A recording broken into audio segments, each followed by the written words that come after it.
Bueno. Buenos días. Soy estudiante del Antonio Villavicencio de la jornada nocturna del grado 6A, del ciclo 6A, que equivale al 10º y 11. Este año me voy a graduar. Hice un trabajo sobre cómo vivir en paz en el colegio y bueno, espero que les guste. Bueno, antes de pensar en la paz en el colegio, hay que pensar en los orígenes o causa de la violencia en las instituciones educativas. Desde mi punto de vista y en mi experiencia, en la que ya he pasado por 2 colegios nocturnos, en épocas distintas, como la fue en el 2003 y en el 2004. Y ahora, en el 2017, han sido distintos el modo de ver la violencia y la paz en estos colegios. En el 2003 y 2004 se veían más nutridos los salones de clase, menos personas desertaban de los colegios. Las culturas musicales que las personas escuchaban por esas épocas influenciaban.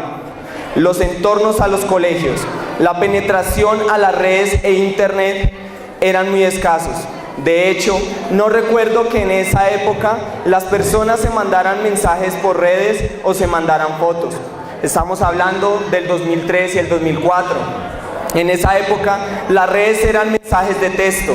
El celular más común era una flecha o un Motorola V600. Había menos distracción.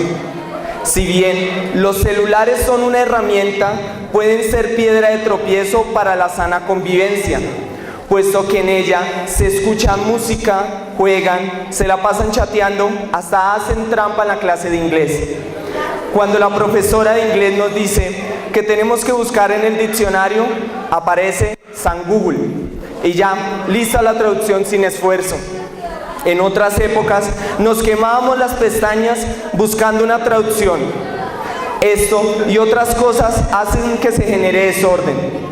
Mientras los profesores de esta época son amedrentados, amenazados e insultados, porque les dicen: apague ese celular, ponga atención a la clase, no jueguen, ¿quién es el de la musiquita? En épocas anteriores se respetaba más a los profesores. No sé cómo es que los profesores de hoy en día no se han vuelto locos. Un profesor me dijo que el que se meta de profesor era por vocación, porque realmente es una profesión dura. La droga, la vi muy de cerca, cómo dañaba a jóvenes de 15 y 16 años, que eran influenciados por personas de 25 y 30 años, ofreciéndoles, manipulándolos para que consumieran y se perdieran. Y en el alcohol ni hablar, también es un factor para que se genere violencia. Había más gente adulta, yo diría un 70-30, más gente adulta que jóvenes, que es la finalidad del colegio de la nocturna. Hoy, 2017, se ven más jóvenes que adultos, yo diría un 80-20. Esto influye en la deserción escolar en los adolescentes, porque piensan que el estudio no es importante. La violencia en las casas pone contra la espada y la pared a los jóvenes. Las influencias de los amigos que los invitan a capar clase. Yo capé clase muchas veces. E incentivarlos a que no estudien, que entre más calle, más groserías, más lenguajes como coloquialmente decimos ñeros. Que hoy en día la ley es la música urbana, que entre más porros fumes, más trago y más aparente ser el duro del barrio, más aceptados son. Pero ¿y los padres dónde están? Trabajando duro, con horarios extensos, porque la plata no alcanza. Salen a las 5 de la mañana a trabajar, y más con ese tráfico que toca salir con 1 hora de anterioridad. No tienen más remedio que dejar a sus hijos a su suerte, que los cuide el mayor de la casa, y a veces el mayor de la casa tiene 13 o 14 años.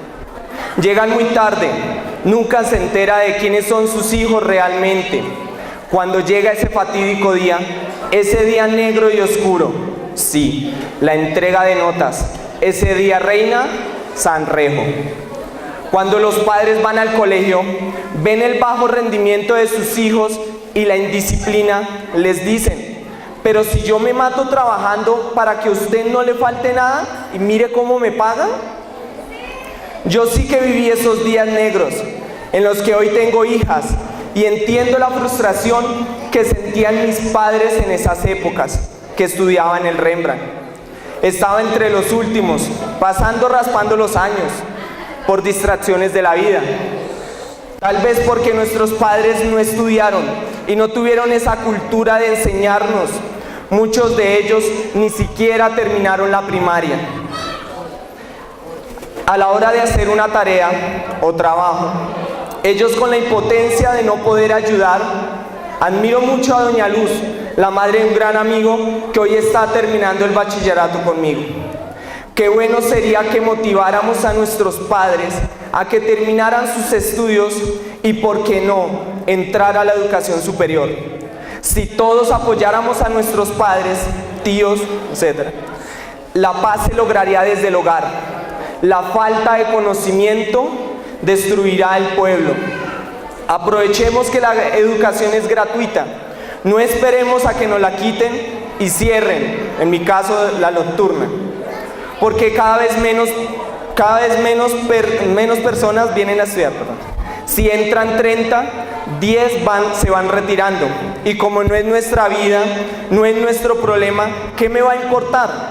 Cuando llamen a lista, Pepito Pérez no volvió.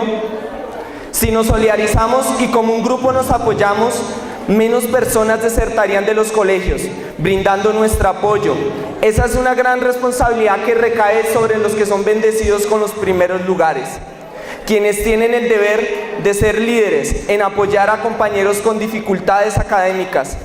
La mayoría de los que están en los primeros lugares no son líderes. Son los que tienen el apodo de el nerd, el cuatro ojos, el ratón de biblioteca.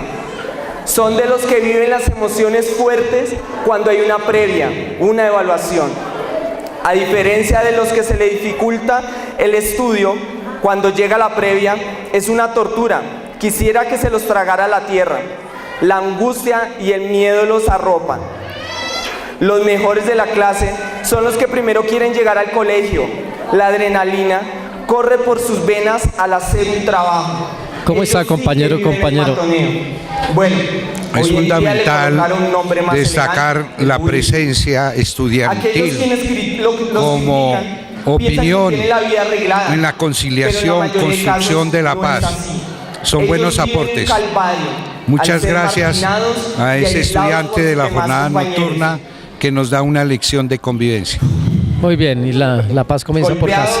Amenazados porque la envidia, y si muchos al no entender con violencia actúan, pensando que con eso se sienten superiores o más grandes. Esta carrera armamentista que se vive en los primeros lugares de parte de los padres, que exprimen a sus hijos a sacar las mejores notas, con presión como si fuera el ejército. He escuchado esta frase: y cuidadito con perder mi logro, porque ahí sí me va a conocer. Cuando en mi época tan solo hubiera perdido un logro, sería el paraíso. Hoy en día estoy pagando los platos rotos por no haber terminado el bachillerato a tiempo.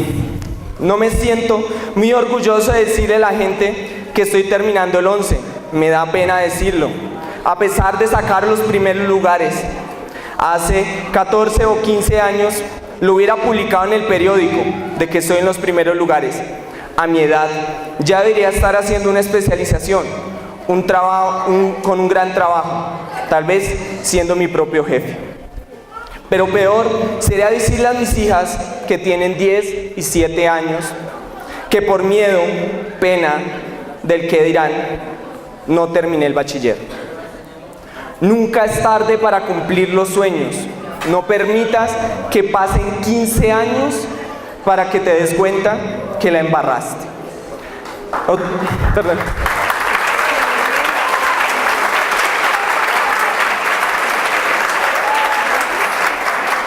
Bueno, esta parte habla sobre el posconflicto.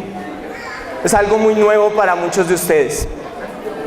El sector educativo tiene un rol primordial en el posconflicto, no solo en términos de formación, sino también a la hora de consolidar un clima de reconciliación en el país. Perdón, profe. Dale play, profe. Profe. Que le dé play. Play.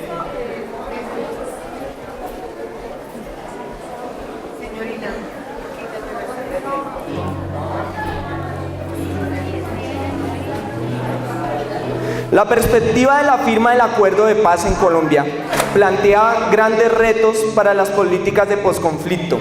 Uno de ellos atañe el rol del sector educativo en el posconflicto y la reintegración de los desmovilizados. Por un lado, la educación es crucial para el desarrollo, una cultura de paz y reconciliación en Colombia.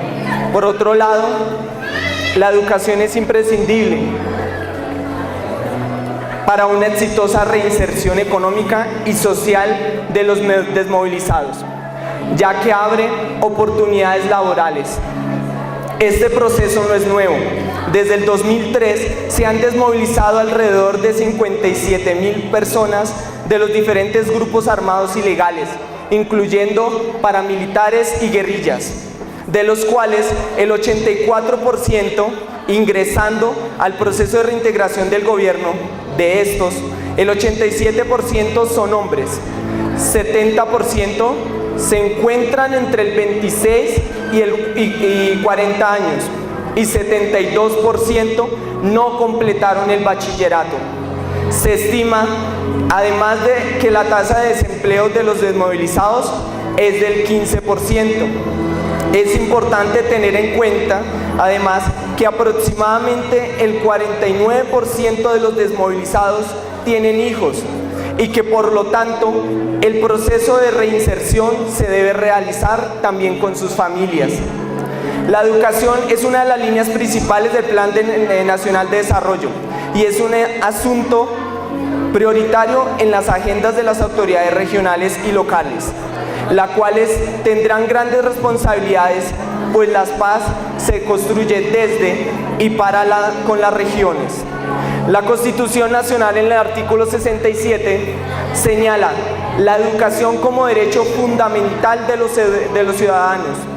La educación es un derecho de la persona y un servicio público que tiene en función social. Con ella se busca el acceso al conocimiento, a la ciencia, a la técnica y a los demás bienes y valores de la cultura. La educación formará al colombiano en el respeto a los derechos humanos, a la paz y a la democracia, y para la protección del ambiente. El Estado y la sociedad y la familia son responsables de la educación. Tendremos en las aulas de clases de las escuelas, colegios y universidades estudiantes de familias de víctimas del conflicto y estudiantes vinculados a familias victimarias, en las que se debe dar un intercambio civilizado de ideas. Delicado papel corresponderá a los docentes. Estimular la convivencia, el análisis crítico y complejo, el respeto por el pluralismo y la dignidad humana, alejado de prejuicios y posturas excluyentes. Profesores que no entiendan esto serán factores generadores de conflicto. ¿Cuáles son nuestras propuestas?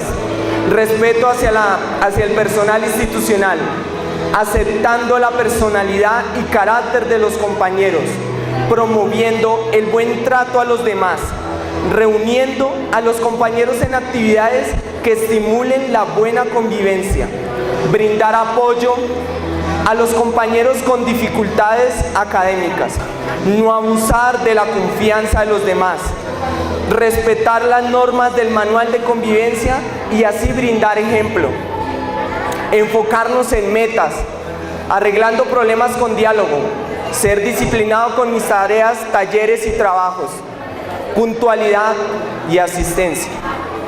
Para terminar, quiero decirle que siempre llevaré al Antonio Villavicencio en mi corazón.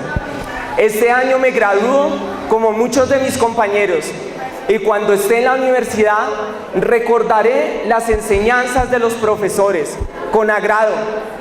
¡Que viva el Antonio Villavicencio! ¡Que viva la nocturna! Gracias.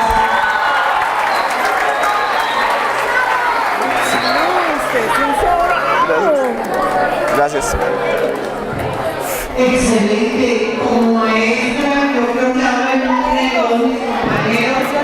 Se siente un orgullo increíble que un estudiante de nuestro colegio tenga la voz de todos, ojalá, y de la comunidad de los padres de familia.